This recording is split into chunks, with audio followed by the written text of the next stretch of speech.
Hello my lovelies, it is time for another book haul, so stay tuned.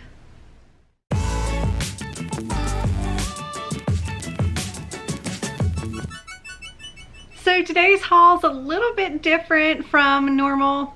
I have 20 books here that I'm going to haul for you today. However, 6 of those 20 books are actually from my library, so a temporary library haul as well.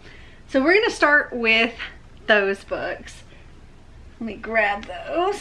So the first 3 books that I have here were actually the reason that I went to my library. Normally I use my library mostly with like the digital stuff, audio books and that kind of thing, but these were something I wanted to physically read, and I wasn't entirely sure how I felt about the first one in this series, and I didn't want to go out and spend money to buy more in the series, not being sure if I like it much or not. So I went to the library and I got volumes 2, 3, and 4 of Fence by C.S. Pacat, Johanna the Mad, and Joanna Lafournette. And I don't really know too much about this, even though I've read the first volume. All I can tell you is it's set at a boarding school for boys. There's fencing and it's queer. That's really all I can tell you. The first volume, there really doesn't have anything that happens in it. So I didn't dislike it, but I didn't like it either. So I wanted to get more this way and see if I like it or not. And since I was there anyway, I also picked up the graphic novel Pumpkinheads by Faith Erin Hicks. This looks super cute. I've heard really good things about it. It is one that I actually have on my Amazon wish list, but I was like, you know what, while I'm there, I'll pick it up. It's perfect to read in October. So yeah. This says, Deja and Josiah are seasonal best friends. Every autumn, all through high school, they've worked together at the world's best pumpkin patch. They say goodbye every Halloween and they're reunited every September 1st. But this Halloween is different. Josie and Deja are finally seniors. It's their last season at the patch and their last shift together. Their last goodbye. Josie's ready to spend the whole night feeling melancholy about it. He's the melancholy type. But Deja has a plan. What if instead of moping and instead of the usual slinging lima beans down at the succotash hut, they went out with a bang? They could see all the sights, taste all the snacks. Maybe Josie could even talk to that cute girl he's been mooning over for 3 years. What if their last shift was an adventure? And this just sounds so freaking cute. Oh, Faith Erin Hicks is not the author, that's the illustrator. The author is Rainbow Rowell. My bad. Next up we have Over the Woodward Wall by A. Deborah Baker.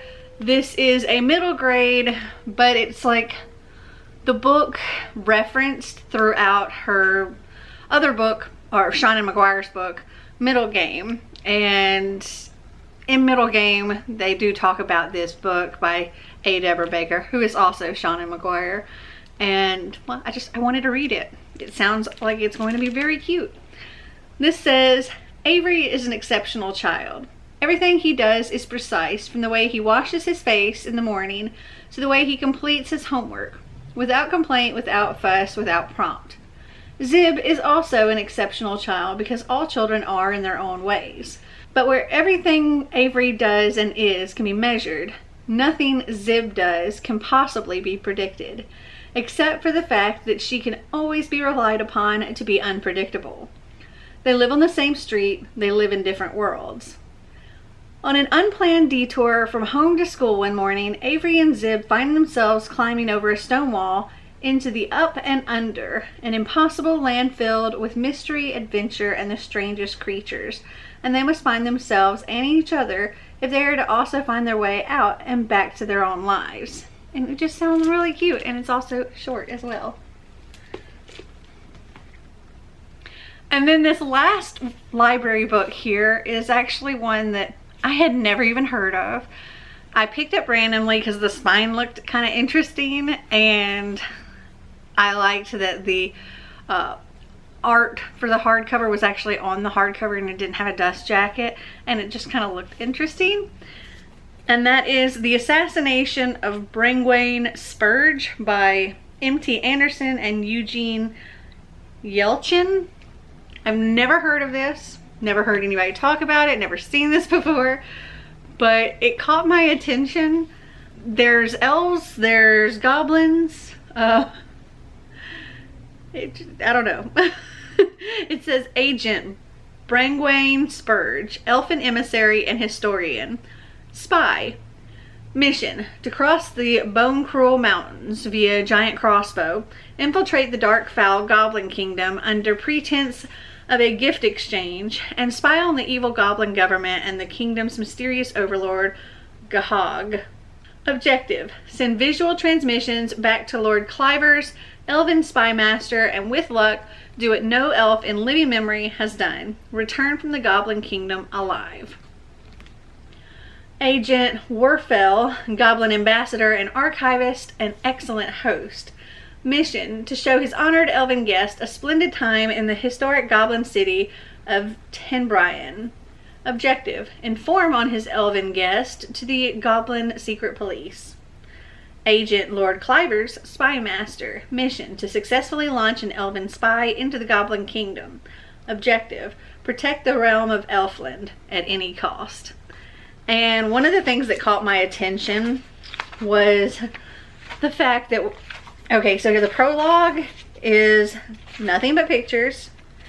Chapter 1 is nothing but pictures. Let's skip ahead.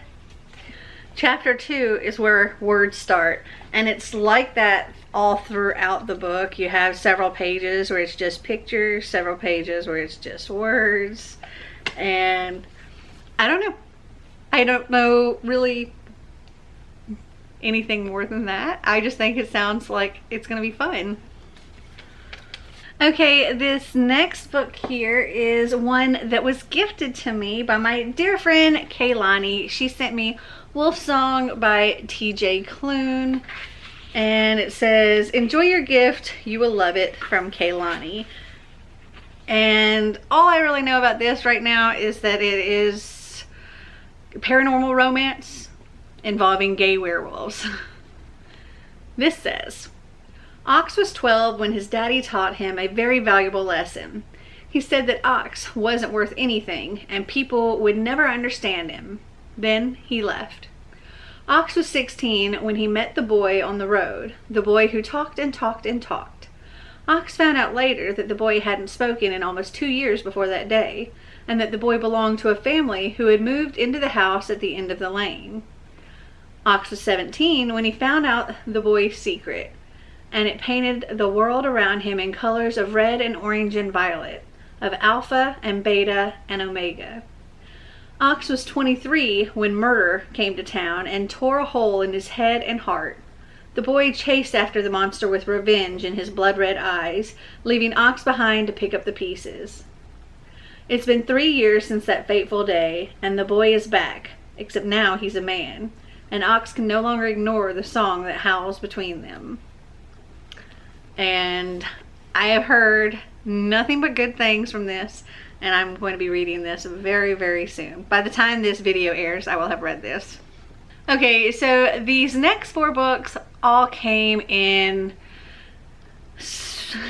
not necessarily a regular subscription box, but subscription box companies, sort of.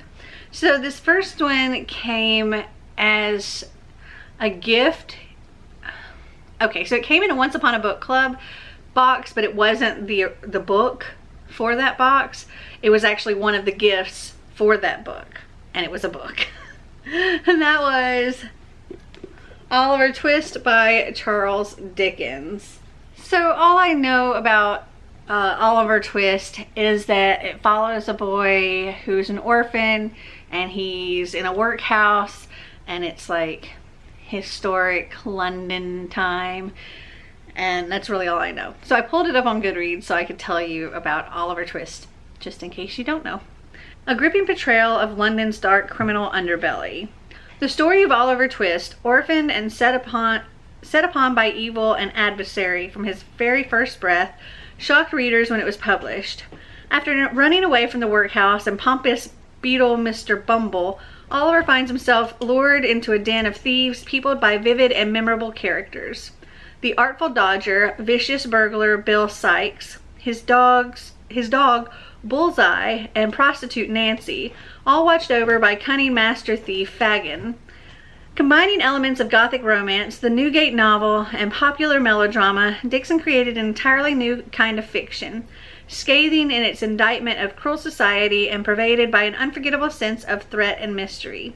So that is what this is about, and I am very interested. But oh my goodness, the pages are thin and the text is tiny. Okay, so these next 3 books were like a special edition thing that I ordered from the Bookish Box. It wasn't one of their regular subscription boxes. This was the From Blood and Ash, first 3 books in the series anyway, by Jennifer L. Armentrout. This is what the spines look like together. So we have From Blood and Ash. The edges are these beautiful stenciled edges. Einstein. Okay, sorry if the angle changed, but Einstein moved my tripod. Okay, so we have these beautiful, let's see if I can get it to focus. Beautiful stenciled edges. The end pages look like so. The inside of the dust jacket looks like this. And the book looks like this. Then we have A Kingdom of Flesh and Fire.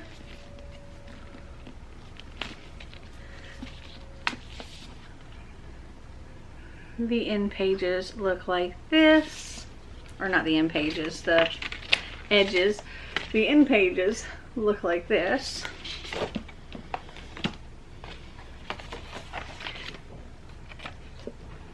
The inside of the dust jacket looks like this. And then the book looks like so. And then we have The Crown of Gilded Bones.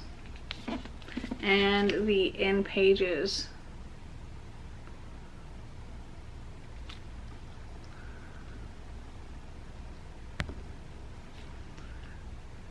look like so. Not the end pages, the edges. The end pages look like this. Inside the dust jacket looks like this. And the book looks like this.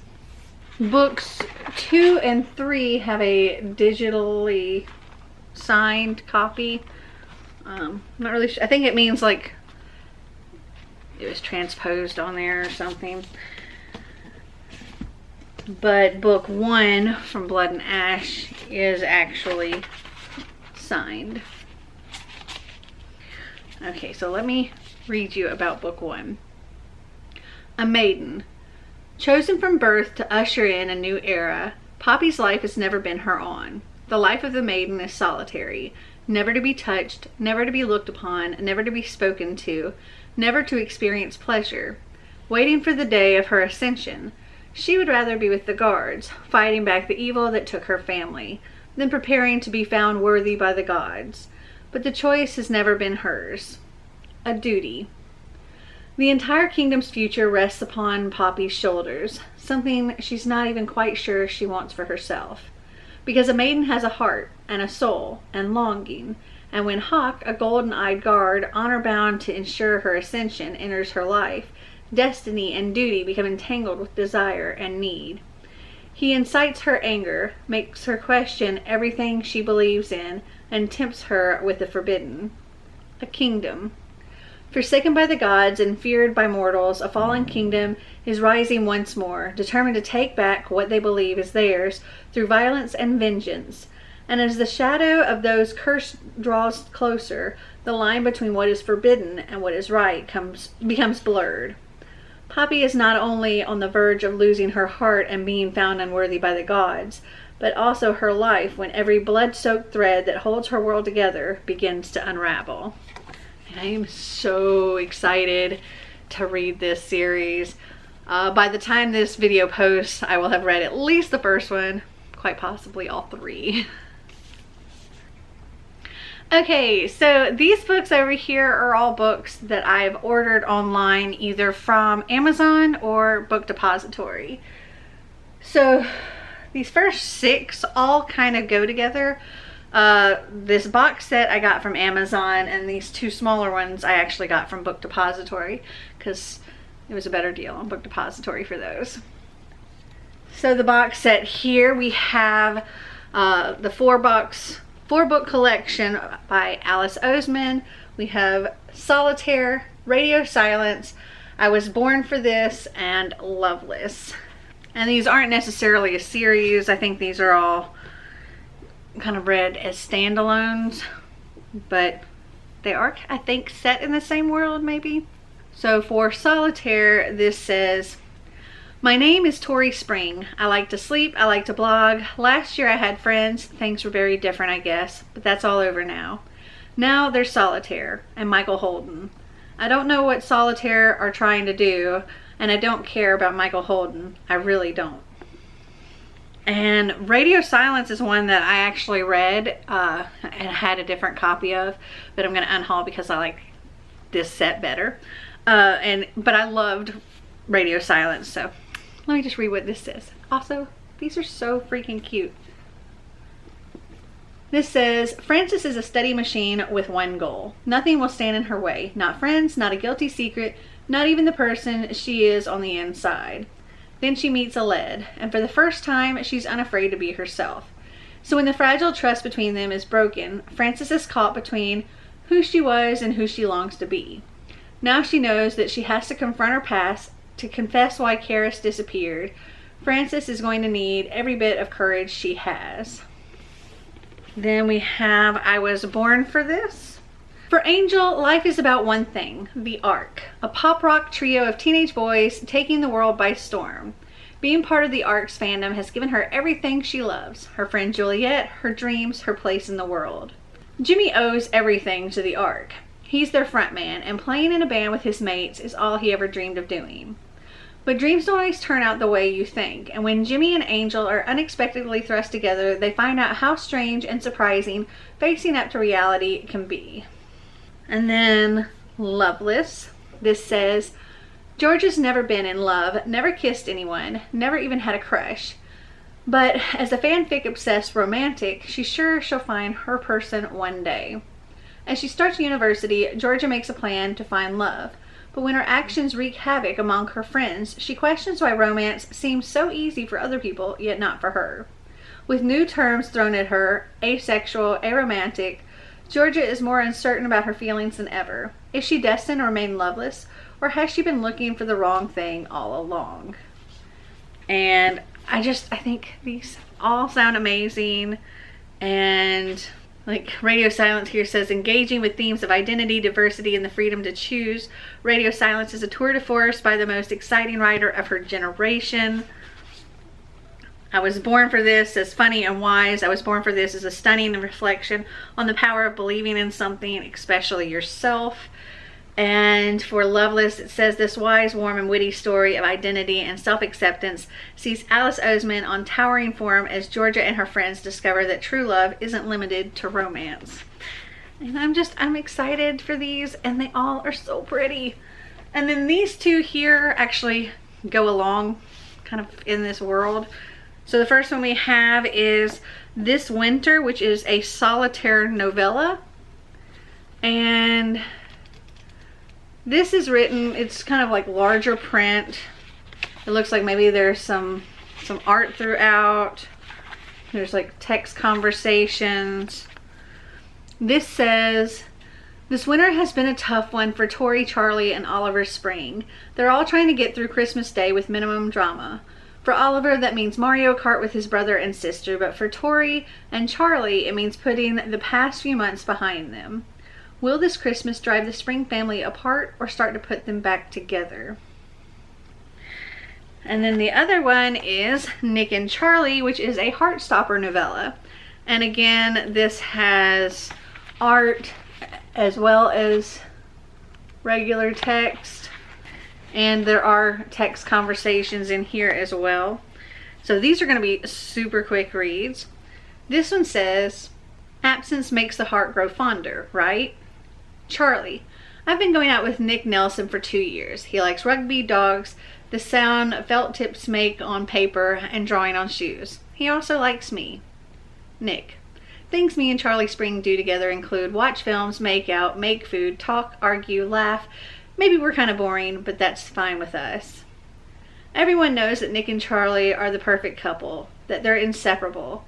But now Nick is leaving for university and Charlie will be left behind at 6th form.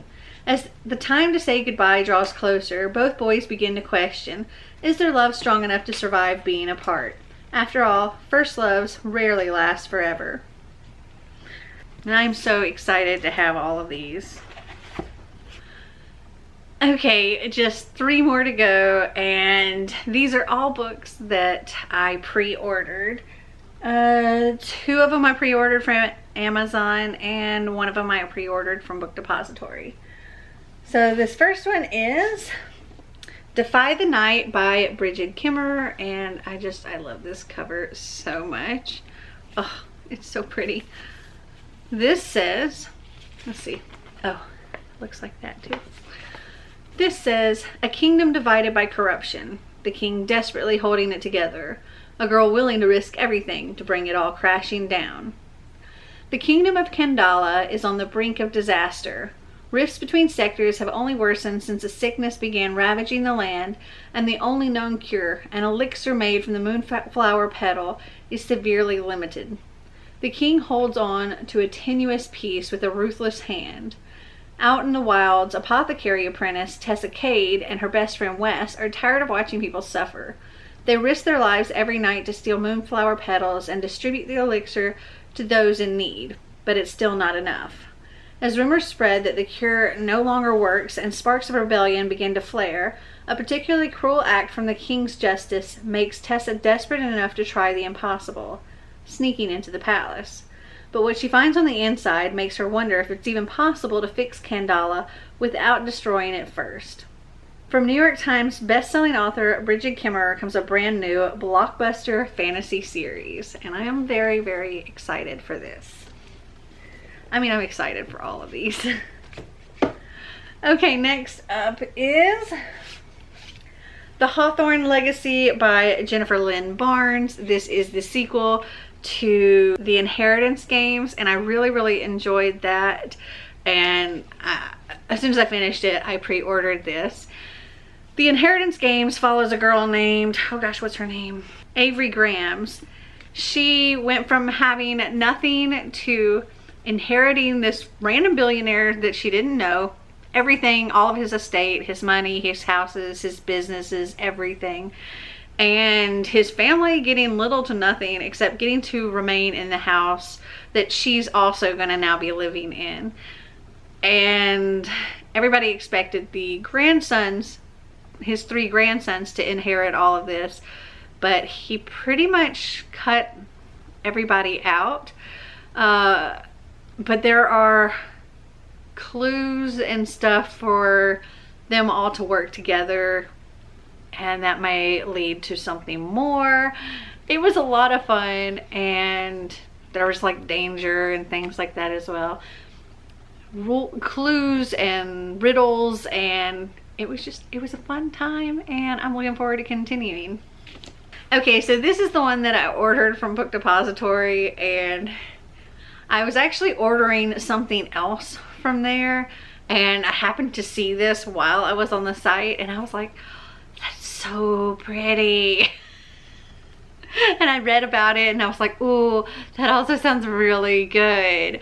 And so I had to order it. And that is Ariadne by Jennifer Saint. And Look how pretty this book is, like stunning. And then let's take the cover off.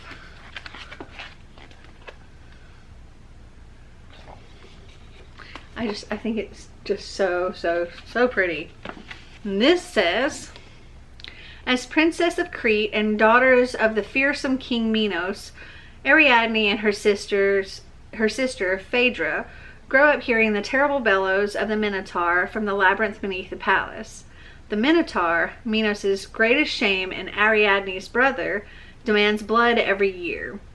When Theseus, Prince of Athens, arrives in Crete as a sacrifice to the beast, Ariadne falls in love with him. But helping Theseus defeat the monster means betraying her family. And Ariadne knows that in a world ruled by mercurial gods, drawing their attention can cost you everything. Ariadne has heard too many tales of women being punished for the acts of men. She is determined to set her own fate. But will her decision to help Theseus ensure her happy ending? Or will she find herself sacrificed for her lover's ambition? And I'm excited to read it. And it's so pretty. Okay. So these are all 14 books that I now own, plus 6 that I have temporarily checked out from the library. Have you read any of these books? Did you like them? Did you not? Comment down below and let me know. Well, I hope you enjoyed this video. If you did, give me a big thumbs up.